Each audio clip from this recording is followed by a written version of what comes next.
How to stop yourself from peeing at night. Guys, don't you find it frustrating when you've just gone to bed and 2 to 3 hours later, you're like, man, I need to pee. And maybe 2 to 3 hours later again, you're like, man, I need to pee again. It can be quite frustrating. Imagine going to bed at 10 o'clock at night and then you wake up at 2 in the morning just because you feel that your bladder is full and you have the need to pee.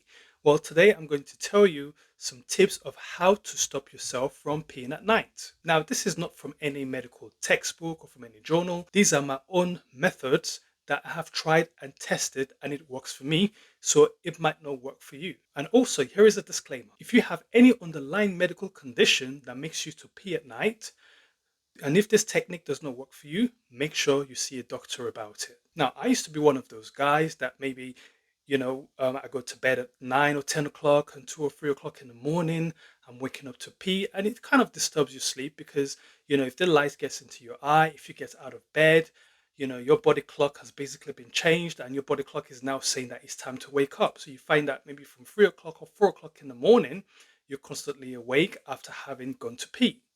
So I looked at different things. I tried to maybe eat or drink early, 3 or 4 hours early, but I was still peeing in the morning and that wasn't working. So what did I do? So let's have a look at it like this.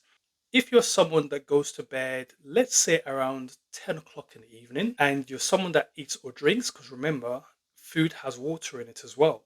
And water in your cup plus the water in the food all combined is going to fill up your bladder because it's the extra waste from the body's metabolism that now passes through the bladder as urine. So what you need to do is basically eat a small amount of food. Avoid large meals in the evening towards bedtime. So eat a small amount of food. If you have a missus and a missus or your mom piling up the plate, tell your mom no. You've got to learn to say no to your mama. And you also have to learn to say no to your missus. Tell them, do not pile up my plate because I don't want to be peeing at night. And also there are certain types of foods that makes you more likely to pee at night. So you want to avoid salty foods, foods that have a high amount of salt or potassium in them because they're going to make you pee. So have a small meal. So if you go to bed at 10 o'clock, let your last meal be around 7 and do not go later than 8 o'clock in the evening to have a meal. And have a small drink of water. Make sure you drink as much water during the day, but in the evening, have less water to drink. So this is a 75 ml cup. Okay, yeah, that's water. 75 ml cup. You can have a maximum of two of this, which is about 150 mils. Bear in mind that your bladder capacity is about 400 mils. When your bladder reaches about 200, you already have that desire that you need to pee. So basically, I personally would try not to drink more than 75 mils because I'm someone that as soon as I drink water, I feel I need to go to the toilet straight away. And also, plus the food content, there's lots of water content in the food as well. So I try not to drink that much water in the evening. What I do is I drink as much water during the day because I know I'm more active during the day. So I am going to pee during the day. So let's say your last food is at 7 or 8 o'clock.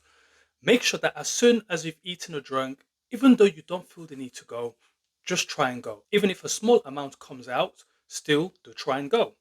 So go as soon as you've eaten or drink, and then every 45 minutes to an hour, even though you do not still feel the need to go, still go.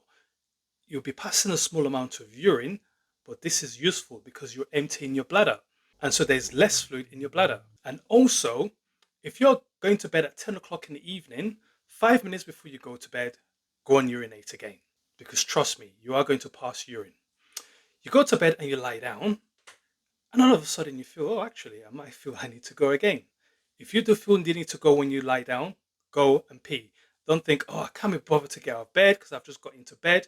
Trust me, because you're going to be waking up at 2 o'clock in the morning to pee. So if you feel the need to go once you've gone to bed, go and pee again. Then let's say you have the need to pee at 3 o'clock in the morning, stay there. Do not go. Just because you feel the need to go, do not go. Now you have to try and train your brain and your bladder because your brain and your bladder are not communicating well together. Your bladder has only probably got 50 mils of fluid in it, but the brain is telling the bladder that you need to go. You need to try and get your brain and your bladder working together. So if you feel that despite all you've done during the day, you still feel the need to go at 3 or 4 or 2 o'clock in the morning, do not go. Do this every single night. And trust me, after about 2 to 4 weeks, you're not going to have that desire to pee. You're going to sleep like a baby. So basically, you're going to go to bed at 10 o'clock in the morning and you're going to wake up at least around 5-ish or 6-ish to go and pee. This is what we call bladder training. You're basically training your bladder to not go instantly as soon as you feel the need to go. And once you've trained your bladder, and once your bladder now recognizes that, okay, just because I've only got 50 mils in my 400 mil capacity does not mean I need to go. Your bladder is now sending the signals to the brain saying, look, I do not need to go now to pass urine. I will go at 5 o'clock in the morning or 6 o'clock in the morning. I do not need to go at 2 or 3 o'clock in the morning. And this is how you can help avoid the desire to pee at nighttime. Now, try this method. It's not any scientific or step by step method. It's just a method that I said personally has worked for me. And if it works for you, that's all good. I hope you enjoyed this video. Please take good care of yourself.